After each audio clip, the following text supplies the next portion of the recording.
serbisyo. DZRH. 78 taon ng paglilingkod sa pagbabalita. DZRH, subok na sa balita.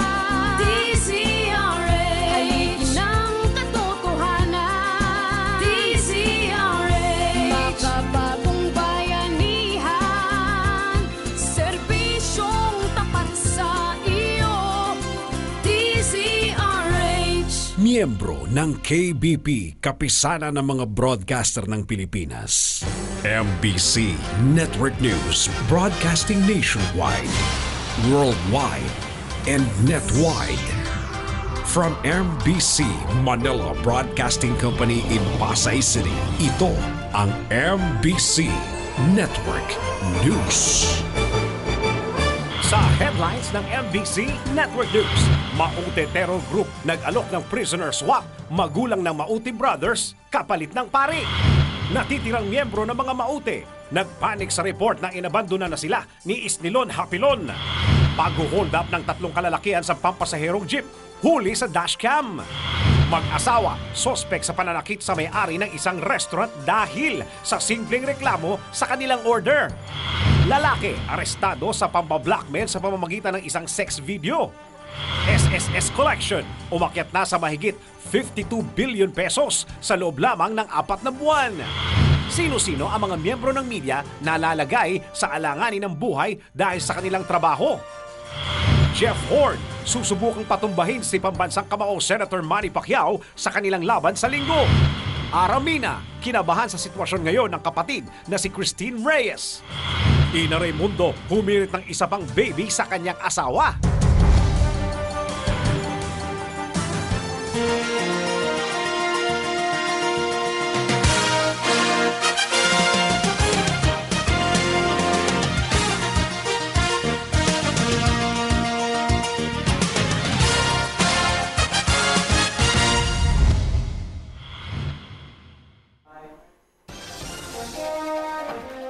Magandang araw Pilipinas, Luzon, Visayas at Mindanao at sa buong mundo. Samahan po ninyo ako ng isang oras na balitaan. Narito ang detalye ng mga balita.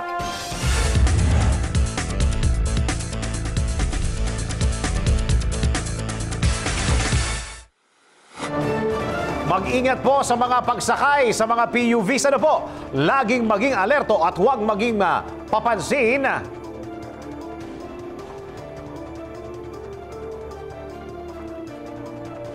Alamin natin ang detalye ng balitang yan mula kay RH44 Viandacles.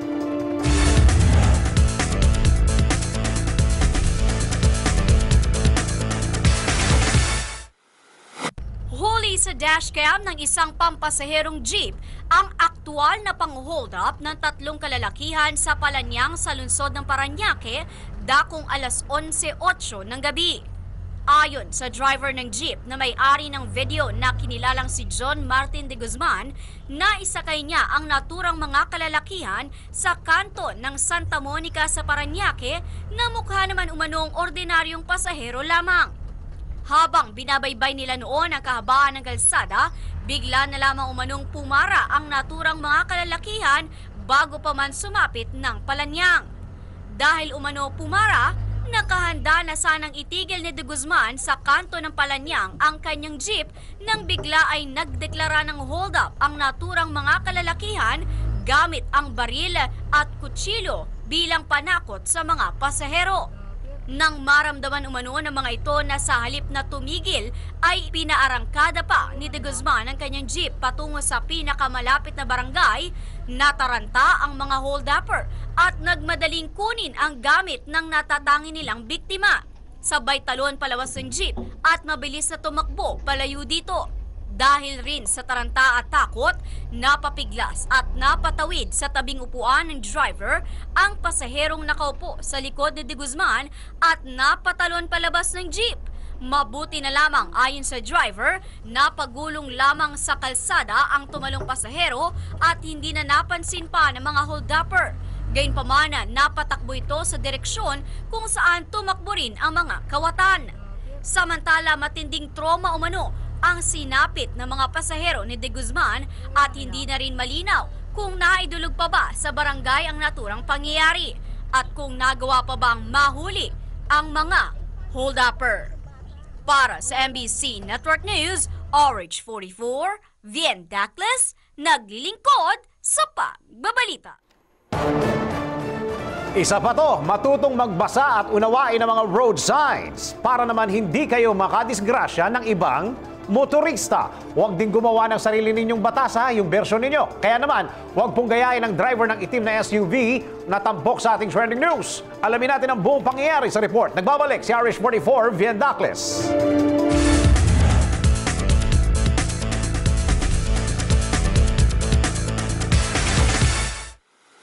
Isang pasaway na itim na SUV ang kitang-kitang lumabag sa isang simpleng batas trapiko na muntik pang makabangga ng dalawang motorista sa bahagi ng Antipolo sa Ortigas Avenue Extension. Sa kuha ng dashcam sa isang John Nasaet, malinaw na makikitang one-way road lamang ang kalsadang kanyang binabaybay. Ngunit ilang saglit lang matapos na sumulpot ang isang motorsiklo sa kaliwang bahagi ni Nasaet, isang itim na SUV naman ang bigla-biglang sumulpot din ngunit sa pasalubong na direksyon kung saan muntik pa nitong mabangga ang naturang motorsiklo at isa pang sasakyan sa likurang bahagi ni Nasaet. Hindi naman malinaw sa huling bahagi ng video kung nahuli ba ng mga otoridad o nakalampas lamang sa violation nito ang driver ng naturang itim na SUV. Para sa MBC Network News, RH44, Vien Dacles, naglilingkod sa pagbabalita.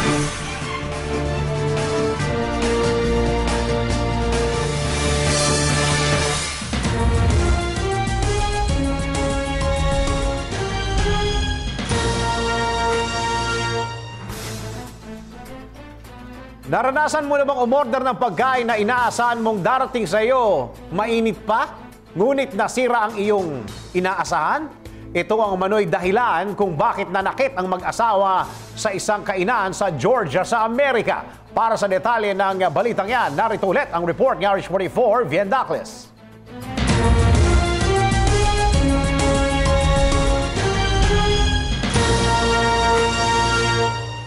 Huli sa CCTV camera ang panunugod at pananapak ng mag-asawang customer sa may-ari ng isang takeout stand at sa anak nito sa Georgia, USA.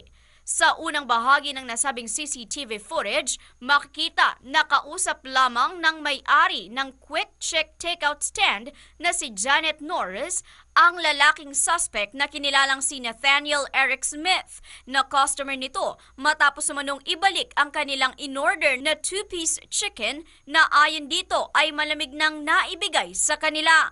Hindi naman umano tumanggi si Norris at chinek ang naturang order.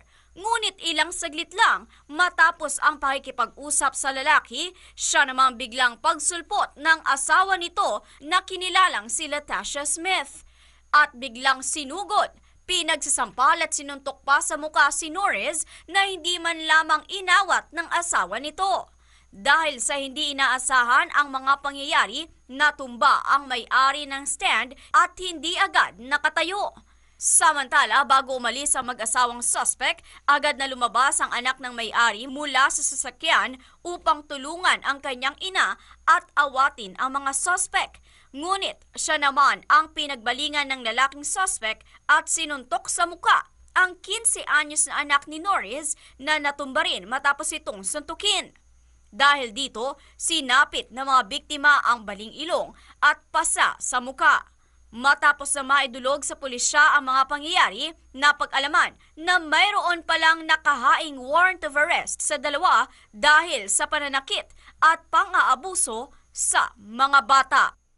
Samantala, naputol ang 20 taong tradisyon ng White House sa pangunguna ng isang Eid dinner na nagmamarka sa katapusan ng Ramadan ng mga Muslim. Ito'y matapos kauna-unahang tumanggi si US President Donald Trump sa pagsasagawa ng Eid-el-Fitr dinner ngayong taon. Napaulat na tumanggi din umano si US Secretary Rex Tillerson sa isang suhestyon ukol sa nasabing tradisyon. Ibinahagi naman ni Tillerson na binabati ni Trump ang mga Muslim sa kanilang pagdiriwang ng Idil Fitr. Magugunita ang taon-taong hinuhost ng White House sa isang Eid dinner mula noon pang rehimen ni dating US President Clinton. Para sa MBC Network News, RH44, Vien Dacles, naglilingkod sa pagbabalita.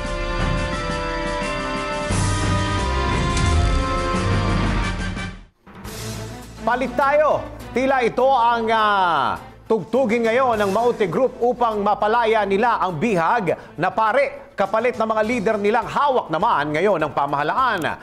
Para sa balita yan, alamin natin sa report ni RH03, Reggie Espiritu. Payag umano ang Maute Group na pakawalan ng paring bihag ng mga terorista sa Marawi. Napag-alaman sa source, ito ay sa kondisyon naman na palalayain ng gobyerno ang magulang at iba pang kaanak ng Maute Brothers na inaresto sa magkakaibang lugar at kinulong sa Metro Manila. Ang impormasyon na ito ay galing sa isa sa mga kasamahan ng mga Muslim emissary na nakipag-usap kina Abdullah Maute noong linggo habang umiira lang 8 oras na tigil putukan. Napag-alaman sa source na handa si Abdullah na i-release si Father Teresito Chito Suganob sa kondisyong kapalit naman ito ang kanyang mga magulang at kaanak na dinampot ng mga sundalo. Sinabi rin umano ng leader ng Maute na handa itong umalis sa Marawi kung manghihimasok ang Moro Islamic Liberation Front na tapusin na ang krisis sa syudad.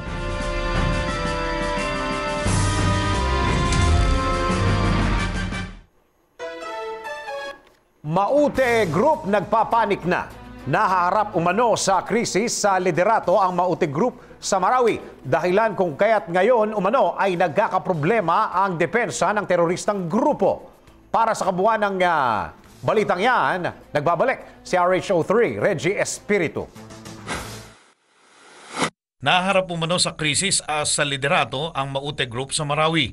Ayon kay Lieutenant Colonel Joe R. Herrera, tagapagsalita ng Joint Task Force Marawi, naramdaman ang problema habang patuloy na nalalagasan ng miyembro ang teroristang grupo. Sinabi ng opisyal na nauubusan na rin ng bala ang mga local terrorists at nasisimot na ang kanilang pondo para sa operasyon. Dahil sa sitwasyon, sinabi ni Herrera na nais ng kumalas o tumakas sa combat zone ng mga miyembro ng Maute bago tuluyang ma-neutralize ng militar.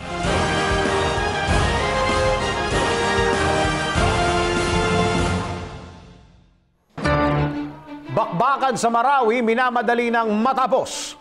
Bago magsona sa Pangulong Duterte, ito ang target ngayon ng mga militar upang matuldukan na ang problema sa Marawi. Ano pa ang masasabi ni Defense Secretary Lorenzana? Alamin natin sa report ni RH44, Vien Dacles. Target ni Defense Secretary Delfin Lorenzana na tapusin ang krisis sa Marawi bago o hanggang sa sumapit ang State of the Nation address ni Pangulong Rodrigo Duterte sa Hulyo.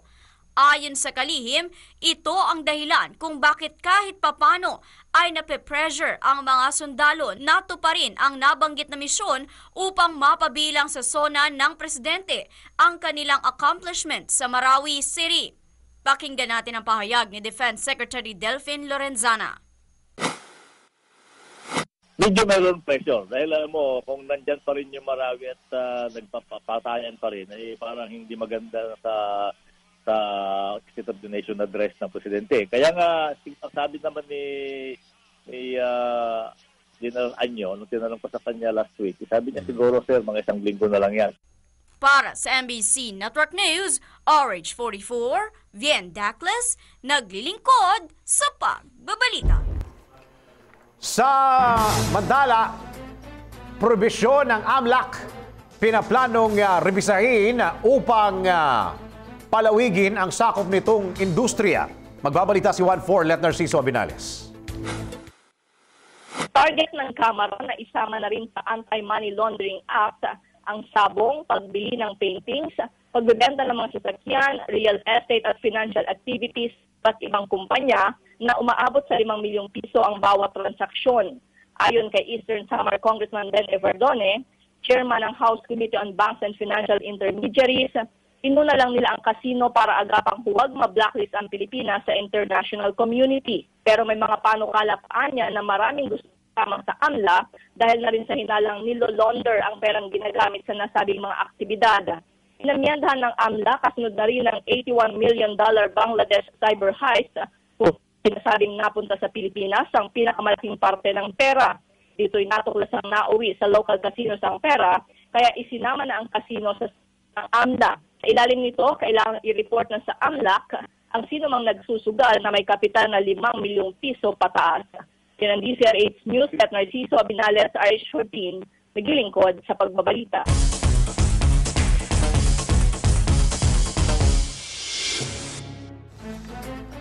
Isa na namang magandang balita po ito. Ngayong araw, may enjoy na ng mga motorista ang panibagong rollback sa mga presyo ng produktong petrolyo sa bansa. Magkano ang ibababa sa presyo nito? Alamin natin sa report ni RH44, Vien Dacles.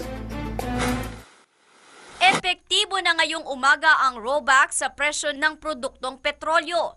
Ang pagtapya sa oil products ay batay sa paggalaw ng presyo nito sa pandaigdigang merkado. May kaltas na 35 centavos sa kada litro ng gasolina habang 20 centavos naman ang bawas sa bawat litro ng diesel at kerosene.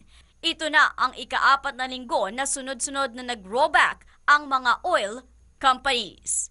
Para sa MBC Network News, RH44, Vien Dacles, naglilingkod sa pagbabalita. DFA nakikipag-ugnayan na sa embahada ng bansa sa Saudi Arabia para maayos maiuwi ang mga undocumented OFWs doon. Magbabalita si RH06, Sherwin Bata Alfaro. Nakikipag-ugnayan ng Department of Foreign Affairs sa mga konsulada at embahada ng bansa sa Saudi Arabia kasunod ng pagtatapos ng deadline para sa amnestiya sa mga hindi dokumentadong OFW doon. Ayon kay Charmaine Rowena Avic-Reville, Executive Director ng Office of Public Diplomacy ng Department of Foreign Affairs, nakikipag-ugnayan na ang DFA sa posibleng bilang ng mga Pinoy na hindi naka-avail para makalabas ng Saudi Arabia sa pagtatapos ng amnestiya kasabay ng pagdiriwang ng Ramadan sa kaharian. Patatandaang hanggang ngayong araw sa kaharian ng Saudi Arabia ang pagtatapos ng amnesty program para sa mga undocumented foreign workers na nakapasok ng Saudi nang walang kaukulang dokumento. Simula Marso ngayong taon, nagkaloob ng 70 araw na amnestiya ang pamahalaan ng Saudi para makalabas ng bansa ang mga hindi dokumentadong manggagawa at sa pagtatapos ito ay maaari silang hulihin, magmulta at makulong sa bisa ng batas sa kaharian. Taong 2013 nang magpatupad ng kahalintulad na patakaran sa mga hindi dokumentadong OFWs ang kaharian at tinatayang nasa 2.5 milyong foreign undocumented workers ang nalibre sa kaso sa kaharian ng Saudi Arabia. Yan ang DCRH News, RH number 6, Sherwin Bata Alfaro, naglilingkod sa pagbabalita.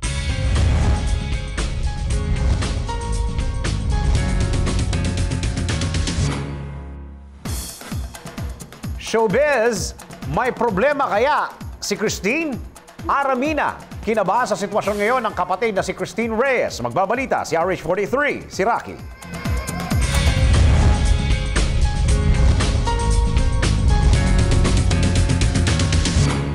Kinakabahan si Aramina sa sitwasyon ngayon ng kanyang kapatid na si Christine Reyes matapos makarating sa kanya ang balitang depressed ito ngayon.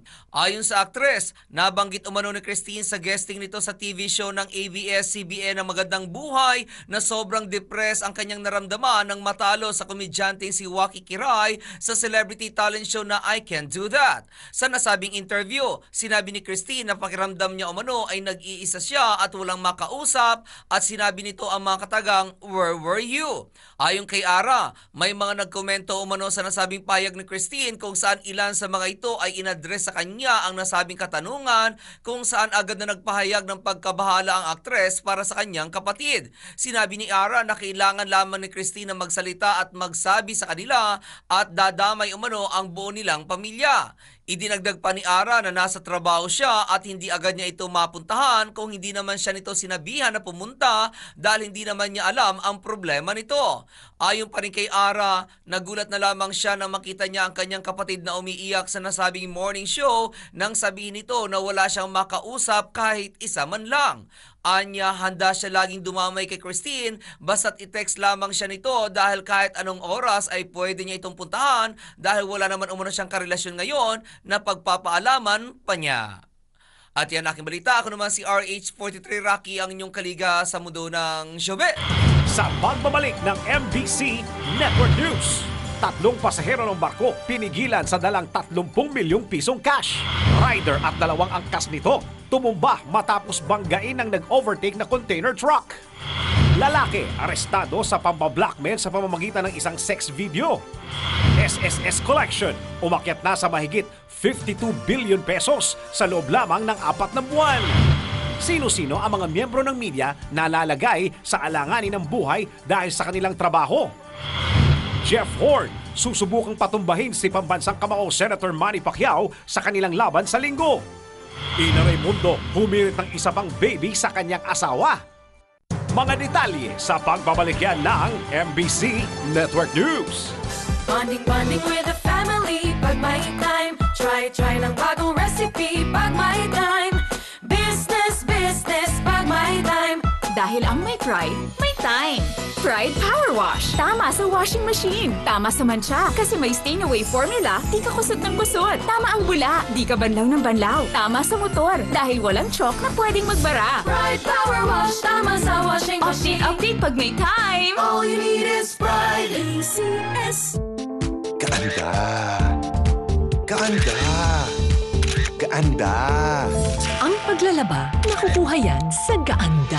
Pinagagaan at pinagaganda ng Pride.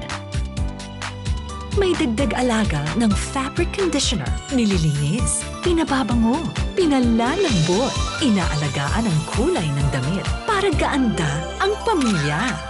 Ang ganda ko! Pride with fabric conditioner. Di biro maging nurse. Dapat marunong sa sakit at marunong ding mag-alaga. Yun bang may malasakit? Kaya pagdating sa bath soap, hanap ko, tulad ko, lalo't may pamilya ako. Kaya ang gamit ko, Shield Bath Soap. Galit ito sa sakit na dulot ng germs. May antibacterial na pareho ng sa leading brand. At may malasakit sa skin dahil may Shea Butter Moisturizer. May malasakit din sa budget dahil super affordable. Kaya naman approved ito ng Philippine Nurses Association. Shield. Galit sa sakit, may malasakit. ACS.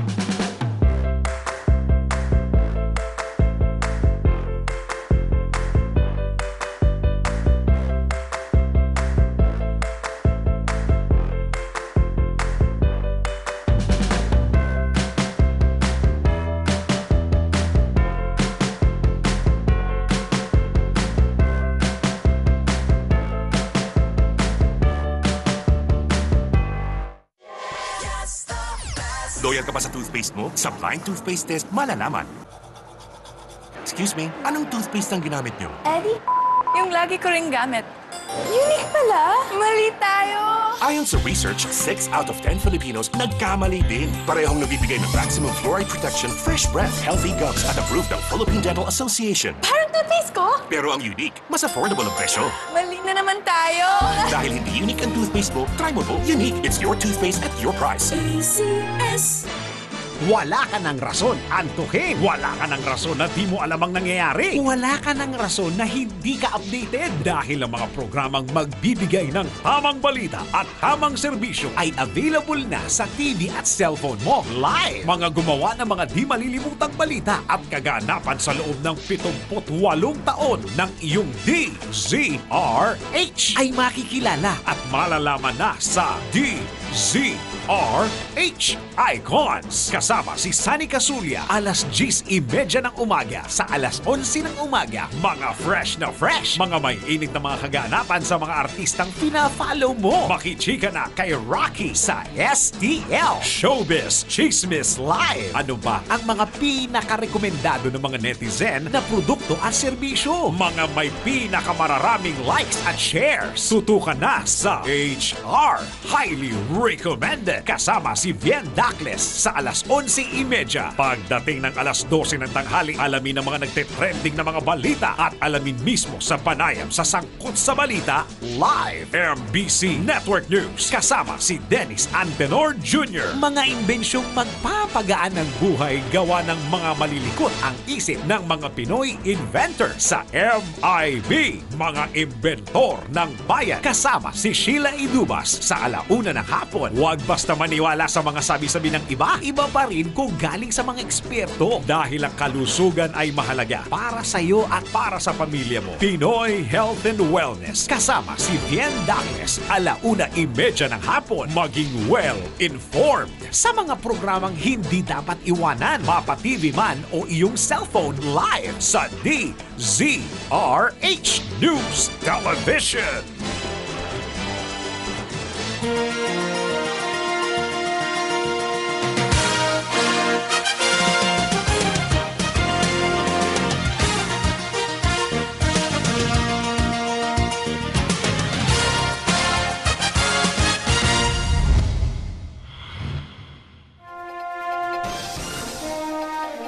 Tuloy ang mga balita sa MBC Network News.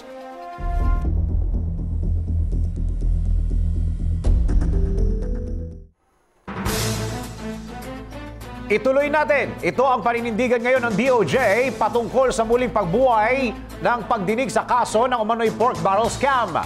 Kung saan, ayon sa ahensya, malaking bahagi nito ang statement ng tinaguriang pork barrel scam queen na si Janet Lim Napoles. Para sa kabuuang detalye ng balitang yan, alamin natin mula kay RH44, Bien Dacles.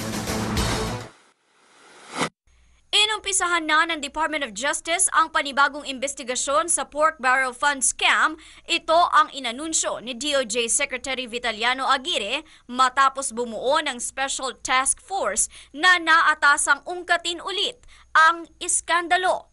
Sinabi ng kalihim na inatasan ng panel na itama ang kanyang tinawag na miscarriage of justice sa naunang investigasyon na ginawa ng dating administrasyon.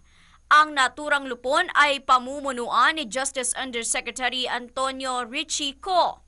Pinalitan ng panel ni Co ang task force ng NBI na binuo ni dating DOJ Secretary at ngayon ay Senator Laila De Lima na nagresulta sa pag-aresto at paglilitis kina dating Senador Juan Ponce Enrile, Jinggoy Estrada at Ramon Bong Revilla. Sabit din sa asunto sa Sandigan Bayan ang maraming iba pang mambabatas at executive officials. Inamin ni Aguirre na malaki pa rin ang papel na gagampanan ng sinumpaang salaysay ni Janet Lim Napoles sa reinvestigation ng pork barrel scam. Para sa MBC Network News, RH44, Bien Dacles, naglilingkod sa pagbabalita. 30 milyong pisong cash tila balak itakas. Pinigil lang may 3 kalalakihan dahil sa nadiskubring 30 milyong piso na bitbit na mga ito sa pagsakay ng mga ito sa isang barko. Ano bang nangyari at ang mali nilang ginawa? Narito, alamin natin sa report ni RHO3, Reggie Espiritu. Hinarang ng mga elemento ng Coast Guard ang 3 lalaking may dalang 30 milyong cash habang pasakay ng barko sa Cagayan de Oro City. Ayon kay Coast Guard spokesperson, Commander Arman Balilo, ginawa ang hakbang dahil sa kabiguan ng grupo na ipaalam sa PCG na may dala silang malaking halaga ng pera sa pagsakay nila sa barko ng TransAsia patungo sa lalawigan ng Cebu. Nadiskubre sa inspeksyon ng 30 milyong pisong cash na nakasilid sa 4 na styrofoam boxes. Napagalaman na nagpakilalang 3 may dalang malaking halaga ng pera na mga empleyado ng bangko at ang pera ay una nilang idineklarang mga dokumento. Sinabi ni Balilo na isinilalim sa interogasyon ng grupo para masiguro na ang kanilang dalang pera ay hindi gagamitin at hindi nanggaling sa iligal na aktibidad. Samantala, halos walang galawang trapiko sa bahagi po ng Recto ang idinulot ng isinasagawang shooting ng isang teleserye. Alamin po natin kung ano yung teleserye na yan. Magbabalita ng live si RH29, Boy Gonzales. Kuya Boy. Ganit, shooting ito. Shooting ng ang probinsyano. Probinsyano? Ang probinsyano ang kamukha mo, si Coco Martis. Dinumog na mga pass niya. Pero nangyari ito, magagabi na kagabi. Kaya naglaki halos yung kalsada na Recto. Wala sa Cruz. Recto, yung tapat ng mo dyan. Talagang walang galawan. Isa pa, Dennis, walang mga kulang-kulang yung traffic enforcer. Yan yung naging dulot na perwisyo. Bagamat kahapon o kagabi, mabagdan na mag-alas isa ng gabi, ay nag-shooting nga itong ang probinsyano. Nagdulot naman to na halos may git sa oras na traffic na walang galawan dyan sa nabanggit na lugar. Grabe. Sa Recto Avenue, magkabilang lane. Pero posible ayon dito sa mga otoridad, baka magawa na nila ng paraan kasi halos madalas ang shooting ng probinsyano dito sa area lamang ng Quiapo at sa Santa Cruz sa Manila. Nung nakalipas na araw din, nag-shooting sila dito sa Carlos Palanca. Pagbaba mo ng MacArthur Beach, yung tapat ng Piatti University. Sasara sila ng kalsada, ang nagiging dulot niyan ay masigit na dali yung trapiko. Posible mamaya ulit, baka meron na naman shooting.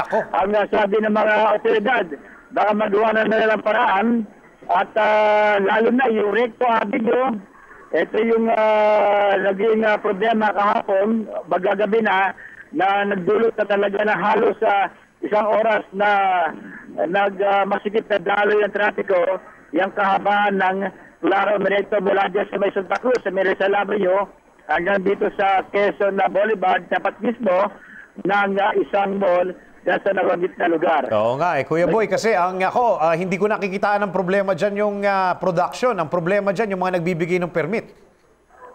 Yung nagbibigay ng permit dyan, may permit mula sa pulis, may permit mula sa barangay. At kapag nagsagawa na ng shooting, dapat yung mga, ang sabi nga ng mga yung mga nakakausap natin mga authorities, hindi nagka-problema sila dyan dahil sa talagang dinunod ng kanilang mga fans yung nabanggit na shooting ng probinsyano. At isa pa, ay kulang ang traffic enforcer kahapon dahil sa holiday. Oo nga, isa pa yun, holiday.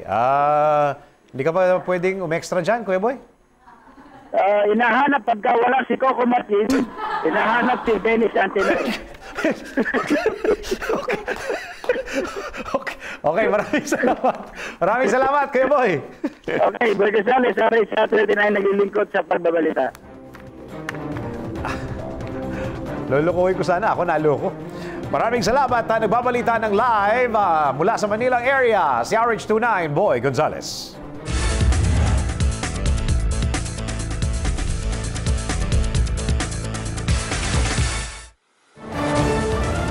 Calling drivers, huwag pong magmadali sa inyong pagmamaneho. Ano po? Kaawa-awa pong sinapit ng tatlong sakay ng isang motorsiklo matapos na mabangga ng isang nag-overtake na container truck.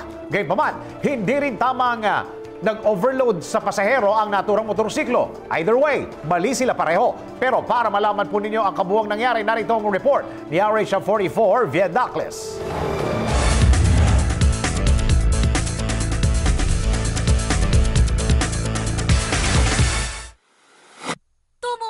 Isang motorsiklo at tatlong sakay nito matapos na mabangga ng isang container truck sa kahabaan ng Tanza, Cavite.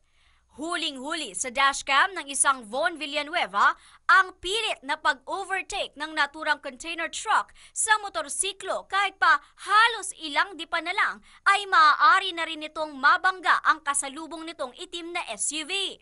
Samantala, matapos na mabangga ang motorsiklo, bigla namang humarurot palayo ang truck na tila ba walang nangyari. Gayunpaman, mabuti na lamang at tila wala namang masamang nangyari sa mga na-hit and run na riders, bagamat kapwa walang mga suot na helmet ang mga ito. Para sa MBC Network News, RH44, Viet Dacles, naglilingkod sa pagbabalita.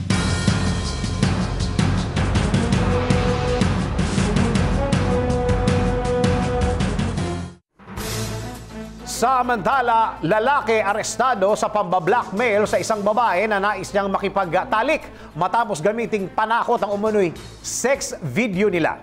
Para sa detalye, alamin natin kay RH37 Danny Cumilang. Kalaboso ang isang lalaki sa entrapment operation matapos ma-recover ang 6 video na ginamit nitong panakot sa kanya naging biktima sa barangay Ibayo, Balanga City. Kinilala ang suspect na naaresto na si Christian George Francisco, 29 anyos, presidente ng Acapulco, Zone 5, Barangay Kamayam, Rebeles. Sa kinaya ng suspect na muling makipagtalik sa kanya ang dating nakasex at nang tumigil ay kanya itong tinatakot na ilalabas ang kanilang nakaraang 6 video.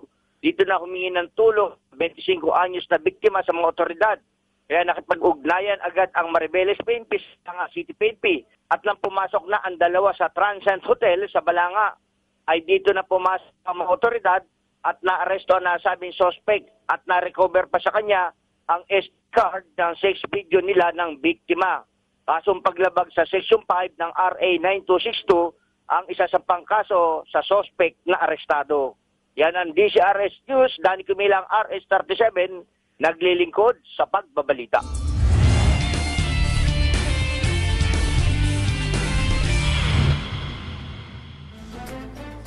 Positibong balita para sa mga benepisaryo ng SSS. Dahil mataas ngayon ang naging koleksyon ng SSS na magre-reflect sa maaaring tanggapin ng mga benefactors nito. Para sa detalye ng balitang yan, alamin natin sa Good News Report ni RH09, Sunny Casulia. Umakyat ng halos 10% ang koleksyon ng Social Security System sa unang 4 na buwan ng 2017. Ayon kay SSS President Emmanuel Dook, umakyat ang contribution collections mula Enero hanggang Abril sa 52.18 billion pesos mula sa humigit kumulang 49 billion pesos kaparehong panahon noong nakaraang taon. Giit ni Dook, malaki ang naitulong ng paghabol sa mga delinquent employers na hindi nagre-remit ng hinuhulog na SSS contribution ng kanilang mga empleyado. Naitala ang koleksyon noong Enero bilang highest growth rate sa 13.9% na umabot sa 13.55 billion pesos. At yan ang ating good news para sa MBC Network News. Ako naman si RH9, Sunny Casulia, naglilingkod sa pagbabalita.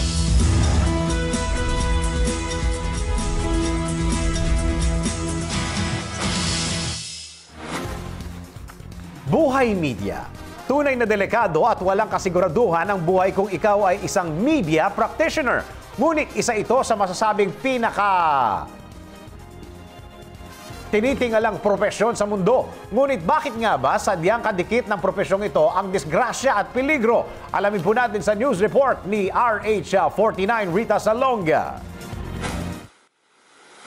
Tinamaan ng ligaw na bala ang sasakyan ng isang media outfit habang ito'y nakaparada sa may provincial capital ng Marawi City, ilang kilometro lang ang layo kung saan patuloy ang bakbakan sa pagitan ng tropang militar at Maute Group.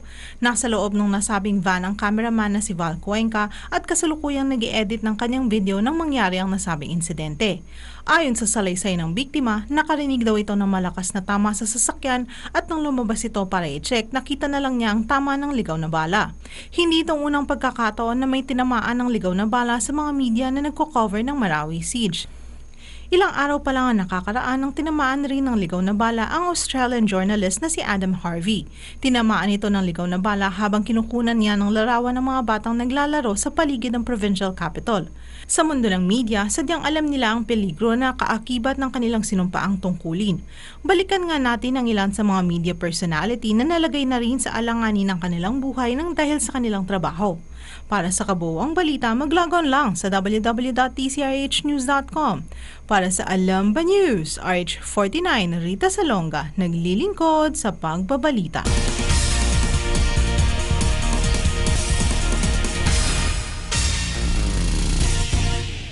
Kahit dihado sa laban, target ni Australian boxing champion Jeff Horn na in-knockout umano si boxing idol Manny Pacquiao sa araw ng kanilang pagtutukos sa July 2. Sinabi ni Horn na magiging inspirasyon niya sa laban si Mexican warrior Juan Manuel Marquez. Tinukoy na Australian boxer ang kontrobersyal na knockout punch ni Marquez na nagpatulog kay Pacquiao sa kanilang showdown 5 taon na nakalipas. Samantala, tumanggi naman ang pambansang kamao na magsapantahan ng knockout victory. Bagamat nangako na magandang laban kay Jeff Horn, itataya ng fighting senator sa laban ang kanyang korona sa WBO welterweight division. Yan ang DCRH News. Toronto Rosales ng RH21 naglilingkod sa pagbabalita.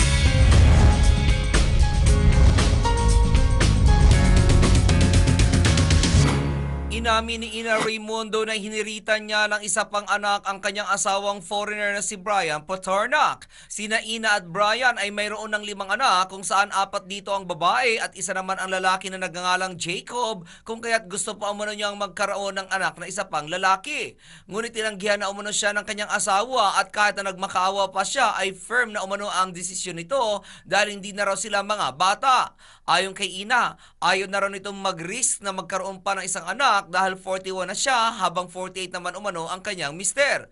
Anya, medyo binata na raw kasi ang kanyang anak na si Jacob at namimiss na umano niya mag-alaga ng baby dahil masarap sa pakiramdam ang may sanggol sa loob ng bahay. Sinabi pa ni Ina na dahil ayaw na ng kanyang mister na magbuntis siyang muli, kung kaya't sa apo na lamang daw siya babawi, pero may katagalan pa umano bago mangyari iyon. At yan aking balita. Ako naman si RH43 Rocky, ang inyong kaliga sa mundo ng showbiz.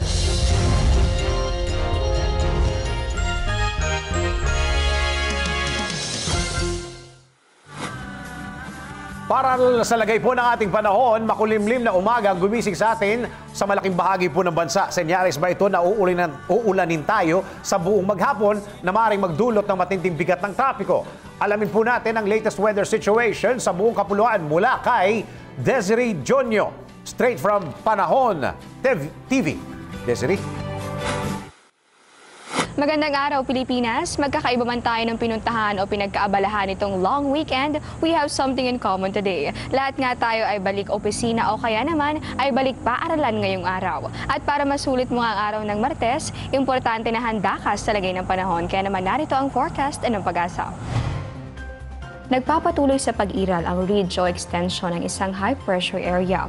Kahit pa magandang panahon ang kaakibat ng weather system na ito, posible ang may hina hanggang sa katamtamang pag-ulan sa Bicol Region, Western Visayas, Mindoro Provinces, Aurora at sa Polillo Island. Sa natitirang bahagi ng Luzon, kabilang na ang Metro Manila, pati na rin ang natitirang parte pa ng Visayas at Mindanao, maaliwalas naman ang panahon pero paghandaan pa rin ang mga pulupulong pag-ulan o yung mga pagkidlat at pagkulog sa hapon o kaya naman ay sa gabi. Napakabilis talaga lumipas na mga araw. Akalain nyo last week na pala ng June 2017. Para masulit mo ang natitirang araw ng buwang ito, importanteng handa ka sa lagay ng panahon. Narito ang nilalaman ng 3-day weather forecast ng Pag-asa. Sa Metro Manila, maaliwalas na panahon ang mararanasan simula Miyerkules hanggang sa Biyernes. Kung bibisita sa mga park para makapag-review for the upcoming exams, itapat ito sa umaga hanggang sa tanghali dahil posible ang mga isolated rain showers or thunderstorms sa hapon. Kung Cebu naman ang destinasyon, babagay din sa outdoor activities ang generally fair weather condition na may 25 hanggang 32 degrees Celsius na agwat ng temperatura. Doble ingat pa rin sa pagpunta sa famous waterfalls ng probinsya dahil posible ang isolated rain showers and thunderstorms. Sa mga empleyado namang taga Davao na maghahabol ng deadlines, keep it cool sa susunod na 3 araw kasabayan ng magandang panahong iiral hanggang sa pagwawakas ng buwan ng Hunyo. Yan ang latest mula rito sa Quezon City. Ito po ang Panahon TV kung saan walang pinipiling panahon ang pagbibigay impormasyon. Ako po si Desiree Zonyo. Magandang araw po sa inyo at balik muna tayo sa studio.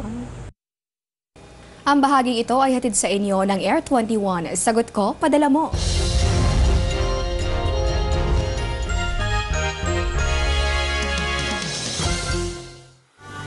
Maraming salamat, Desiree, na summer ang dating. Mula sa Panahon TV. Thank you, Desiree. At sumayin nyo na naman ang isang oras nating balita. Mga impormasyong dapat po ninyong malaman saan mang sulok ng mundo sa ngalan ng bumubuo ng MBC Network News. Ako po inyong lingkod sa pagbabalita. Ako po si Dennis Antenor Jr. Bukas, alas 12 ng tanghali. Eksakto, tuloy-tuloy ang ating balita dito lamang sa MBC Network News.